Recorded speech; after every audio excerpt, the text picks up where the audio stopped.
ప్రస్తుతం అంతా పాటు టీఎన్జిఓస్ మాజీ అధ్యక్షులు దేవిశ్రీ ప్రసాద్ గారు మాట్లాడదాం. సార్ చెప్పండి, నిజంగా దీనికి సంబంధించి ఎందుకు మీరు ప్రెస్ మీట్ గా ముఖ్య కారణం అంటే రేవంత్ రెడ్డి డబ్బులు లేవు అని చెప్తా ఉన్నారు, మీకు డిఎల్ ఇవ్వడానికి ఏం చెప్తారు?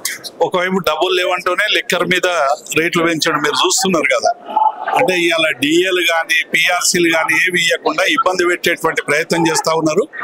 కాబట్టి వెంటనే ఉద్యోగులకు సంబంధించిన సమస్యలు పరిష్కరించాలని డిమాండ్ చేస్తూ ఇవాళ Telangana employees pensioners coordination committee పక్షాన ప్రభుత్వానికి విజ్ఞప్తి చేస్తా ఉన్నాం. అట్లాగే ఇది లక్షలాది మంది ఉద్యోగుల సమస్య.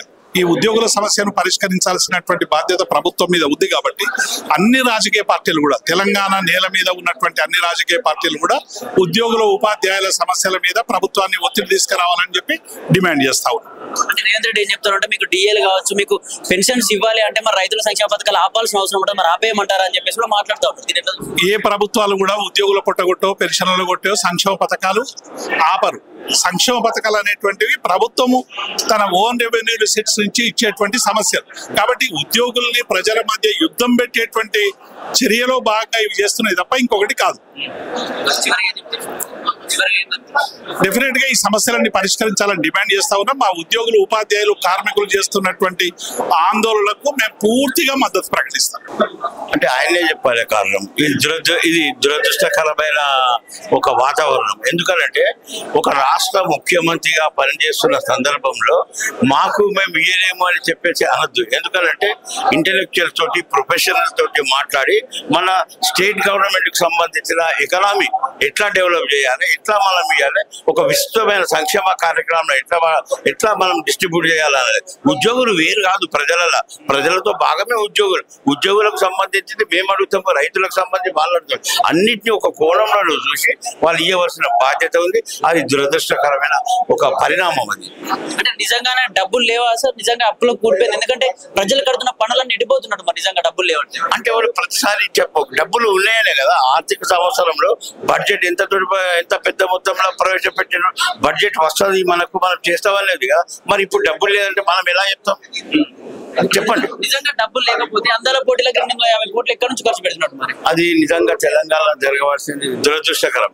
ప్రజలు మళ్ళీ మేధావులు అందరూ కూడా ఏమంటారంటే ఒకవేళ ప్రభుత్వంలో డబ్బులు లేకపోతే ఇవన్నీ ఎందుకు చేయాలనుకుంటారు. కానీ గ్లోబలైజేషన్ లా ఏంటంటే వాళ్ళు ఒక మాట మాట్లాడతారు. కాబట్టి అట్లా కాకుండా ఒక ధర్మాన్ని పాటించవలసిన అవసరం ఉంది. మన తెలంగాణకు సంబంధించిన ఏజెండా వేరు. తెలంగాణ ప్రజల ఆర్థిక మళ్ళీ తర్వాత సామాజికంగా ఎట్లా డెవలప్ కావాలని చూడాలి, కానీ అందాల పోటీలను చూడద్దుగా నేను తెలియజేస్తా ఉన్నాను. ఇది దురదృష్టకరమైన ఒక కార్యక్రమం. రేవంత్ రెడ్డి గారు ప్రతిసారి ఏం చెప్తుంటే ఒకదాని తర్వాత ఒకటి మిమ్మల్ని ఖచ్చితంగా మీ న్యాయం చేస్తాను, మీ అందరికి ఒకదాని తర్వాత ఒకటి. నిజంగా మీకు శాలరీస్ కానీ డిఎల్ కానీ ఇవ్వాలంటే ప్రజలకు సంక్షేమ పథకాలు ఆపేయాల్సిన అవసరం ఉంటుంది, మరి ఆపేయమంటారు అని చెప్పేసి కూడా మాట్లాడుతూ ఉన్నారు ప్రతిసారి. దానికి సంబంధించి ఎస్ కరెక్టే, ఆయన చెప్పింది కూడా ఒకదానంతలో ఒకటి ఇవ్వాలని చెప్పేసి చెప్తా ఉన్నాడు. మరి ఇవ్వాలి కదా. 15 నెలల నుంచి ఏదైనా ఒక డిఓ ఇవ్వాలి, ఎంప్లాయీస్ ఉద్యోగులకు సంబంధించిన మరి వాళ్ళను నాయకులను పిలవాలి, సంఘాలను పిలవాలి, మమ్ములను పిలవాలి. ఒకవేళ మేము ఇయ్యదలుచుకోలేకపోతే ఇది పరిపాలనకు సంబంధించిన ఒక రహస్యం మనం బహిర్గతం చేయొద్దు.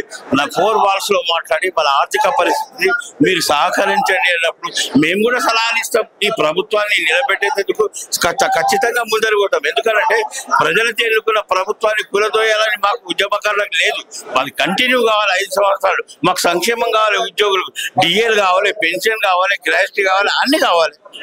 మేము పిలిస్తే మేము అడుగుతాం. మమ్మల్ని పిలిస్తే ఈ ఆర్థిక సంక్షోభం నుంచి ఎట్లా దాట వేస్తుంది కేబుల్ మేము చెప్తాం తప్పనిసరిగా. రాష్ట్ర ముఖ్యమంత్రి గారు తన యొక్క ఆవేదన చెప్పారు. ఆవేదనలో ఎంత వాస్తవం ఉంది ఏముంది అనేది నేను దాని జోలికి వెళ్ళడం లేదు. కానీ వారి మాటల్లోనే రాష్ట్రం దివాలా తీసిందని చెప్పిన తర్వాత నిజంగా దివాలాని తీసి ఉంటే మీరు పోటీలు ఎట్లా నిర్వహిస్తున్నారు? మీరు మూసీ ప్రాజెక్టు కడతామన్నారు, దివాలా తీసిన రాష్ట్రంలో మరి దానికి ప్రాజెక్టు డబ్బులు ఎక్కడి? కేంద్ర ప్రభుత్వం ఇప్పటిదాకా దానికి రూపాయి ఇయ్యలే. 4th సిటీ కడతామన్నారు, దానికి కేంద్ర ప్రభుత్వం రూపాయి ఇవ్వలే.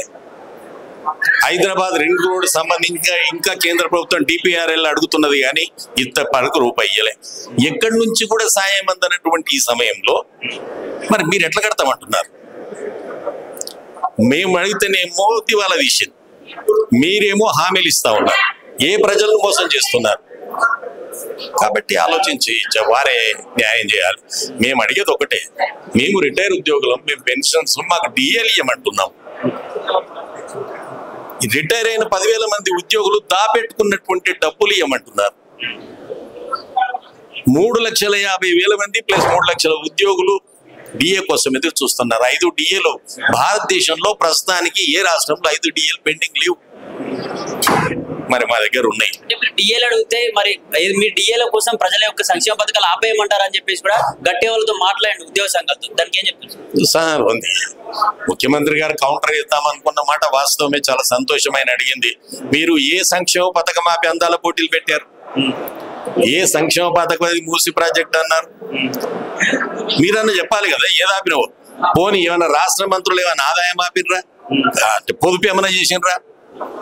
మరి ఏం చేయకుండానే మీరు మాట్లాడితే, కాబట్టి అది పద్ధతి కాదు. సరే, వారు మాట్లాడే ఒక ముఖ్యమంత్రిగా తన ఆవేదన తను చెప్పాడు, నేను దాన్ని వ్యతిరేకించట్లేదు. కానీ ఆ ఆవేదన చెప్పే ముందు వాస్తవ పరిస్థితిలోకి రావాలి. అంటే నిజంగా డబ్బులు లేవా?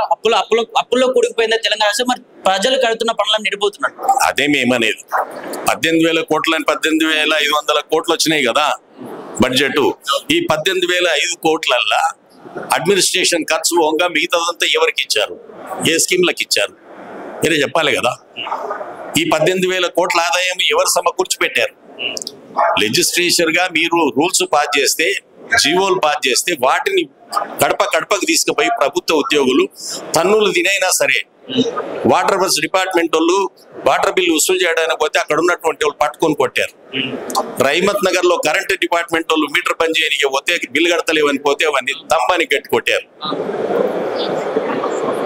స్టాంప్స్ అండ్ రిజిస్ట్రేషన్ ఆఫీస్ లో రిజిస్ట్రేషన్ పోకట్లా చేస్తలేవు నువ్వు అని చెప్పి రేట్ ఎక్కువ తీసుకుంటున్నారని చెప్పి అడగొట్టారు. రాష్ట్ర ప్రభుత్వం ఏం చేసింది? ఒక్క చర్యన తీసుకుందా? అయినా కూడా రాష్ట్ర ప్రభుత్వానికి ఉద్యోగులు వారి డ్యూటీ వారు చేస్తున్నారు. మరి ఉద్యోగులను తేనెటీగల్లాగా మీకు తేనె జమ చేసి పెడితే మీరు పొగబెట్టి తేనెటీగల్ని చంపాలని చేసే ప్రయత్నం మంచిది కాదు. అందుకే రాష్ట్ర ప్రభుత్వం నిజాలు ఏంటో వారే చెప్పాలి. మేము మాత్రం ప్రభుత్వాన్ని అడుగుతా ఉన్నాం, మా జేఏసీని పిలవండి. మేము మా జేఏసీకి మా చేతనంత ఉడతభక్తి చేస్తున్నామే తప్ప మేము పెద్ద పోటుగాలం కాదు, మేము ధర్నాలు చేసిన వాళ్ళం కాదు, సమ్మెలు చేసిన వాళ్ళం కాదు, మాతోటి ఏమి కాదు. కానీ ఆనాడు ఏమి కాదని చెప్పి ఉడత పిల్ల సపదాకా కూర్చోలేదు కదా. ఒక రాయి ముక్క తీసుకుపోయి చెరువులు వేసింది. మేము గదే చేస్తున్నాం. కాబట్టి మా రాష్ట్ర జేఏసీని పిలిచి వాళ్ళతో చర్చించమని కోరుతా ఉన్నాం.